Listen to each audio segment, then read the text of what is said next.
Mind you, I'm speaking as a son and a concerned American. Anybody, any American, whether you're red or blue, should be extremely disturbed by what happened here today, by the continued politicization of the Justice Department. This is disgusting.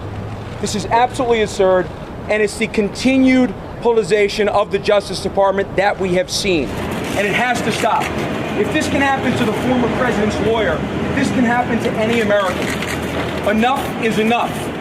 The only piece of evidence that they did not take up there today was the only piece of incriminating evidence that is in there, and it does not belong to my father. It belongs to the current president's son. That's all I have to say. Any questions, you can refer to his lawyer. All I will say is this, to all Americans out there, our Justice Department should be independent of politics. Enough is enough, ladies and gentlemen. We cannot stand for this anymore. And again, if this can happen to the president's lawyer, this can happen to any one of us. Thank you.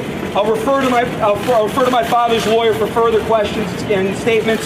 You guys have a nice day. Can we hear from your dad? Thank you. Can we hear from This is Andrew Giuliani, Rudy Giuliani's son, dutifully filling his father's shoes by crying victim and trying to shirk responsibility onto someone else for his own family's criminal activity. And I know what you're thinking. We have to deal with another Giuliani? Really? Great. Now, all of this comes in the aftermath of a 6 a.m. execution of a search warrant in both Giuliani's apartment and his office, where investigators seized electronic devices. Federal authorities have been investigating whether Giuliani legally lobbied the Trump administration on behalf of Ukrainian officials and oligarchs, who at the same time were then helping him search for dirt on Trump's opponent, Joe Biden. For months, the U.S. Attorney's Office and the FBI have been trying to secure a search warrant, but political appointees at the Justice Department during the Trump era continually blocked the request. But once Merrick Garland was confirmed as the Attorney General, the Justice Department lifted its objection to the search and allowed the hampered investigation to proceed.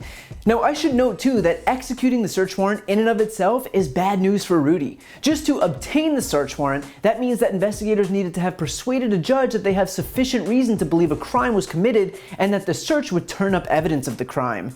Giuliani's attorney, Robert Costello, came out and said, quote, "What they did today was legal thuggery. Why would you do this to anyone, let alone someone who is the Associate Attorney General, United States Attorney, the Mayor of New York City, and the personal lawyer to the 45th President of the United States?"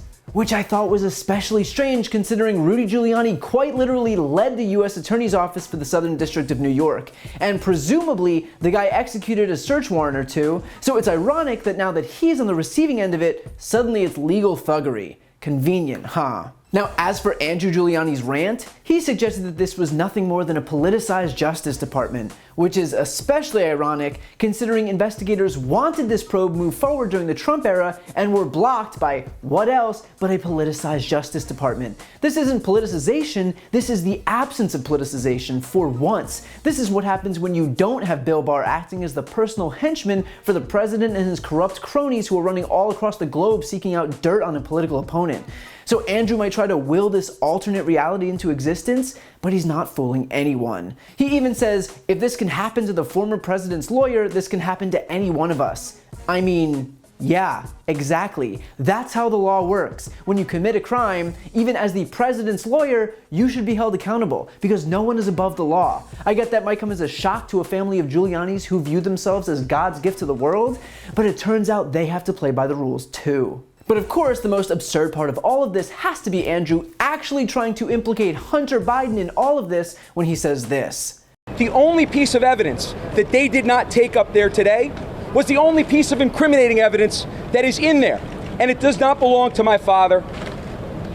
It belongs to the current president's son. Yes, the real villain here isn't Rudy Giuliani, not the guy who was gallivanting across Eastern Europe, who didn't tell the US government if he was collecting a paycheck from Ukrainian oligarchs, who pressed Trump to remove Ukrainian ambassador Marie Yovanovitch because she was seen as an obstacle, who was looking for damaging information so as to influence the outcome of the upcoming election. No, that guy is totally fine. The real issue here is Hunter Biden's laptop. Got it. The fact is that these Trump lackeys got used to the lawlessness of the previous administration, and now that the party's over, they're desperate to blame anyone but themselves. But just like the rest of Trump's inner circle sporting rap sheets, it turns out that committing crimes on behalf of a failed one-term president hasn't exactly paid dividends for any of them, Rudy Giuliani included. To see more videos like this, don't forget to subscribe. And for a deeper dive, check out my podcast, No Lie with Brian Tyler Cohen, where I discuss the week's top stories and interview major players in the world of politics, like Vice President Kamala Harris, White House Press Secretary Jen Psaki, Elizabeth Warren, Chuck Schumer, Katie Porter, Pete Buttigieg, Nancy Pelosi, and many more. Again, that's No Lie with Brian Tyler Cohen, available anywhere you listen to podcasts.